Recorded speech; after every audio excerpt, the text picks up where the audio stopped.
कुबला दीदी आ जाता था, कुबला दीदी आ जाता था। बकरा तो आपसे खींचा नहीं ना जाना था।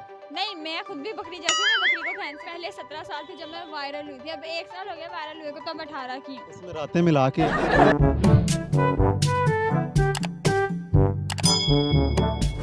अस्सलाम वालेकुम नाज़रीन, राज़ान टीवी के साथ मैं हूं आपका मेज़बान अवैस रमज़ान। आज मेरे साथ एक ऐसी स्टार मौजूद हैं जो बहुत जल्द वायरल हुई। आपने अक्सर इनकी सोशल मीडिया पर वीडियोस भी देखी होगी और इनकी। मैं टीवी पर on screen I am so happy, too happy कि मैं यहाँ आई हूँ और आप लोग यहाँ आए हैं। मैं बहुत ज़्यादा खुश हूँ। इनकी ज़ुबान जो है ऐसे ऐसे चलती है, आप समझ रहे हैं ना, लड़के बहुत तेज़ी से बोलती, पता नहीं चलता, कैमरा भी हैरान रह जाता है कि यार ये बोल क्या है। आज हम इनसे बातचीत करते हैं। अस्सलाम वालेकुम। वालेकुम अस्सलाम। पूरा कैसी? मैं ठीक हूँ, अल्लाह का शुक्र, आप कैसे हैं? अल्हम्दुलिल्लाह। अच्छा, मुझे इसका राज बताएं कि आपकी जो ज़ुबान चलती है इस तरह कैंची की तरह, कैंची भी उतना नहीं चलती जिस तरह आपकी ज़ुबान चलती है, इसकी क्या वजह है? इसकी वजह यही है कि हर चीज़ के पीछे आपके बड़ों का हाथ होता है। जैसे हर कामयाब मर्द के पीछे जो एक औरत का हाथ होता है, उसी तरह एक बच्चे के पीछे उसके अम्मी अब्बू का हाथ होता है। अगर वो ज़्यादा तेज़ बोलता है तो इसका मतलब कि उसके अम्मी अब्बू में से कोई ना कोई बच्चा जो है, कोई ना कोई शख्स है, वो ज़्यादा तेज़ बोलता है। तो नहीं करना, नहीं निमरान नहीं करना। मैंने कहा तुम चुप करो, मैं करके रहूँगी, तुम चुप करो, मैं करके रहूँगी। कहते नहीं करना, तुम पीछे हटो। तो मेरे अब्बू बहुत ज़्यादा बोलते थे, बहुत ज़्यादा बोलते थे, तो इसलिए मेरे अंदर वो आदत आ गई है कि मैं बहुत ज़्यादा बोलती हूँ, बहुत तेज़ बोलती हूँ। नहीं, वो तो आपके वालिद साहब बोलते थे, हर इंसान अपनी तरफ से तो ज़्यादा तेज़ बोलता है, लेकिन आप माशाल्लाह एक अलग तरीके से ही बोलती थी ना, इसकी क्या वजह? वो लोगों को अच्छा भी बहुत लगता था। वो मुझे नहीं पता, मे बी वो मेरी क्यूटनेस है कि मैं इस तरह बोलती हूँ, लेकिन मैं बोलती इसी तरह हूँ। मैं अगर मैं घर में भी होती हूँ तब भी मैं इसी तरह बोलती हूँ, बाहर होती हूँ तब भी इसी तरह बोलती हूँ। ये नहीं कि मुझे कैमरे पर आकर कुछ अजीब सा शौक पैदा हो जाता है कि मैं इसी तरह बोलूँ। मैं इसी तरह ही हूँ और वही मेरी प्योरिटी है कि लोगों को पसंद आए, तो मैं इसी तरह आगे भी जाऊँगी। अच्छा, मैं आपको अगर कहूँ कि आप बोलें कच्चा पापड़ पका पापड़, तो ये आप तेज़ी से बोल लेंगे? और बोल लूँगी, इसमें क्या है? तो बोलिए। कच्चा पापड़ पका पापड़, कच्चा पापड़ पका पापड़, कच्चा पापड़ पका पापड़, कच्चा पापड़ पका पापड़, कच्चा पापड़ पका पापड़, कच्चा पापड़ पका पापड़, कच्चा पापड़ पका पापड़, कच्चा पापड़ पका पापड़, कच्चा पापड़ पका पापड़। बस। वेल, वाकई इनकी ज़ुबान बहुत तेज़ चलती है। तो पिछले दिनों जो आपकी वीडियोज़ वायरल हुई थी, वो आप क्या कहते हैं इस तरह बातें करी थी, वो हमारे नाज़रीन से अगर आप दोबारा थोड़ी सी शेयर करें।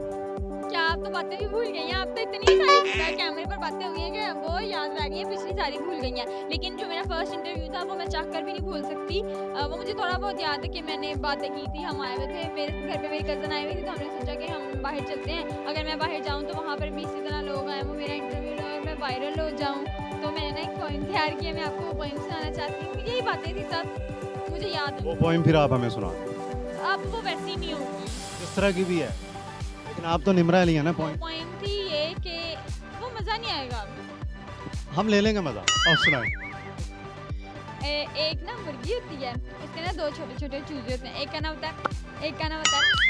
तो मुर्गी ना जब कुबला दीदी आ जाता था, कुबला दीदी आ जाता था, तो ना मुर्गी बहुत ज़्यादा परेशान हो जाती है और ना डॉक्टर के पास जाती है। डॉक्टर को जाकर कहती है, डॉक्टर साहब मैं बहुत ज़्यादा परेशान हूँ, मेरे ना 2 ही बच्चे हैं, मैं इनमें से कुबलाती हूँ, आ जाता है, कुबलाती हूँ, आ जाता है, तो ना आप मुझे ना इसका कोई इलाज बताएं। तो ना डॉक्टर कहता है मेरे पास इसका एक ही इलाज है। कहती क्या क्या बताएं बताएं? वो कहता है कना रख दे, कना रख दे।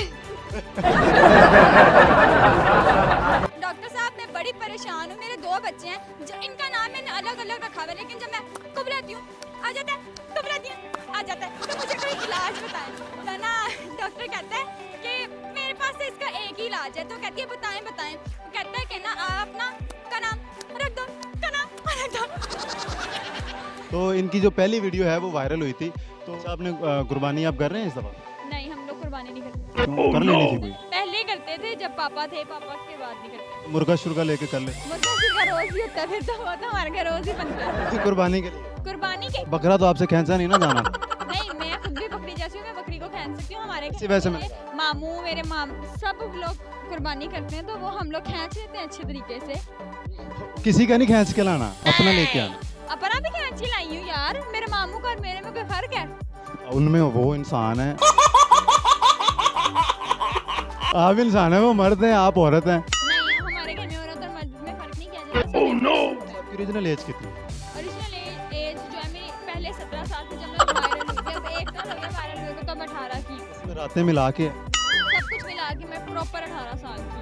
तो निमरा, आप कोई ऑडियंस को पैगाम देना चाहें, अपने फैंस को कुछ कहना चाहें हमारे चैनल के थ्रू? मैं अपने फैंस को यही कहना चाहती हूँ कि मुझे क्रिटिसाइज क्रिटिसाइज़ करना बंद कर दें। खुदारा मेरी 18 साल उम्र है, मैं जब आपकी क्रिटिसिज्म को देखती हूँ तो मेरा दिल अंदर से दुखता है कि मैं इतनी कोशिश करती हूँ लोगों को एंटरटेन करने की, लेकिन फिर भी लोग क्रिटिसाइज़ करते हैं। तो आप जब तक पर्सनली किसी इंसान से मिल नहीं लेते उसको जज बिल्कुल ना कीजिएगा। और दूसरी बात, ये ईद आने वाली है, बड़ी ईद आने वाली, बहुत बड़ी खुशियाँ लेकर आने वाली है, तो बड़ी ईद अपनी बड़ी फैमिली के साथ मनाएं, खुश रहें और देखते रहें राज़ान टीवी ऑफिशियल।